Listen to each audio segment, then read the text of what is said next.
Hoy nos vamos a adentrar en uno de los símbolos más controvertidos y, la verdad, más malentendidos de la historia. ¿Será que es un icono del mal o en realidad es un emblema de equilibrio universal? Su verdadera historia es mucho, pero mucho más extraña de lo que se imagina. Seguro que esta figura con cabeza de cabra les resulta familiar, es inconfundible, y casi de inmediato la asociamos con el satanismo, con rituales oscuros, ¿no? Pero, ¿y si les dijera que su historia es muchísimo más compleja y hasta sorprendente? Bueno, vamos a meternos de lleno en esto. Para poder entender este símbolo, primero tenemos que viajar en el tiempo, a un momento muy dramático de la historia, donde una acusación política muy poderosa fue la que le dio vida a toda una leyenda. A ver, lo primero es quitarnos una idea de la cabeza. La historia de Baphomet no nace en el paganismo antiguo ni nada por el estilo. Nace más bien de la pura intriga política en la Francia del siglo XIV. Todo empezó cuando el rey Felipe IV ordenó arrestar a los caballeros templarios. La acusación, herejía. Aunque la verdad lo más probable es que le había echado el ojo a sus enormes riquezas. Y bueno, bajo tortura confesaron que adoraban a un ídolo llamado Baphomet. Un nombre que, fíjense, quizá era simplemente una mala pronunciación de Mahoma. Y claro, las acusaciones más graves, las más fuertes, se consiguieron bajo una presión extrema. Esto provocó que los relatos sobre este supuesto ídolo fueran totalmente contradictorios entre sí. Y aquí es donde la historia se pone de verdad interesante. La falta de consenso era total, o sea, no se ponían de acuerdo. Unos hablaban de una cabeza con barba, otros de una figura con 3 caras, y hasta hubo quienes mencionaron un gato negro. Esta inconsistencia tan grande ha llevado a los historiadores a una conclusión que es casi unánime. Las acusaciones fueron un invento, una excusa para poder disolver la orden y, claro, quedarse con su inmensa fortuna. De hecho, el propio gran maestre Jacques de Molay insistió hasta el final en que las confesiones eran mentira. Fue como un último acto de desafío que, al final, solo sirvió para hacer más grande el misterio alrededor de los templarios y de su supuesto ídolo.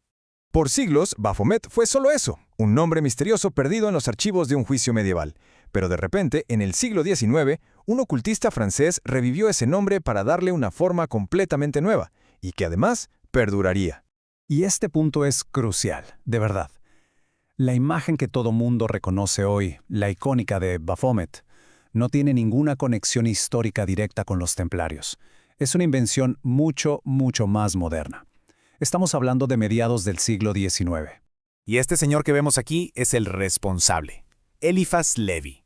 Él, por sí solo, definió la identidad visual de Baphomet, pero ojo, su intención no tenía nada que ver con algo diabólico. Miren, Levi no estaba dibujando al diablo. Para nada. Lo que creó fue un símbolo compuesto, como un resumen visual de la filosofía esotérica, que es esta búsqueda de conocimiento oculto o espiritual. Para él, cada elemento tenía un significado muy concreto. La antorcha es la sabiduría, los brazos, uno arriba y otro abajo, representan el equilibrio universal. Las palabras solvet coagula son del proceso de transformación alquímica. En resumen, todo en su Baphomet era un símbolo de la unión de los opuestos y de la fuerza vital del universo, no de Satán. Pero bueno, el complejo dibujo filosófico de Levi estaba a punto de ser reinterpretado, y de una manera que, curiosamente, cerraría el círculo, devolviéndolo a una asociación con el mal. Ya en el siglo XX, el famoso ocultista Aleister Crowley lo adoptó como un símbolo de la unión gnóstica, que se refiere a la unión espiritual con lo divino a través del conocimiento. Pero fue otra organización, fundada décadas después, la que de verdad cimentaría su reputación moderna y lo asociaría para siempre con la rebelión. Y así es como llegamos a la gran división. Por un lado tenemos la visión original de Eliphas Levi de 1854, un símbolo de equilibrio y sabiduría. Y por el otro, la reinterpretación radical de 1966 de Anton LaVey, el fundador de la Iglesia de Satán. LaVey tomó la imagen de Levi, la metió dentro de un pentagrama invertido y la convirtió en un ícono de rebelión, de individualismo y de oposición a los dogmas religiosos. Y aquí hay que aclarar algo muy importante. Incluso dentro del satanismo de LaVey, Baphomet no es un dios al que se le reza. Funciona más bien como un símbolo filosófico. Un símbolo de orgullo, de libertad y de la aceptación de nuestra naturaleza terrenal, en oposición directa a las creencias espirituales más tradicionales. Entonces, como hemos visto, el viaje de Baphomet ha sido de pura transformación. Es un símbolo que ha sido moldeado y remoldeado por la historia una y otra vez. Pasó de ser una acusación inventada para destruir una orden de caballeros a ser un diagrama filosófico sobre el equilibrio del universo, para luego convertirse en un ícono de la contracultura y la rebelión, y finalmente, hoy en día, en una figura que provoca debates sobre la libertad religiosa. Al final, Baphomet es como un lienzo en blanco. Un lienzo sobre el cual diferentes épocas han ido proyectando sus más grandes miedos, sus filosofías más elevadas y sus deseos más profundos. La historia de Baphomet nos enseña cómo un símbolo puede ser usado como un arma política para después ser reclamado como un emblema de conocimiento y finalmente reinterpretado como una bandera de rebelión.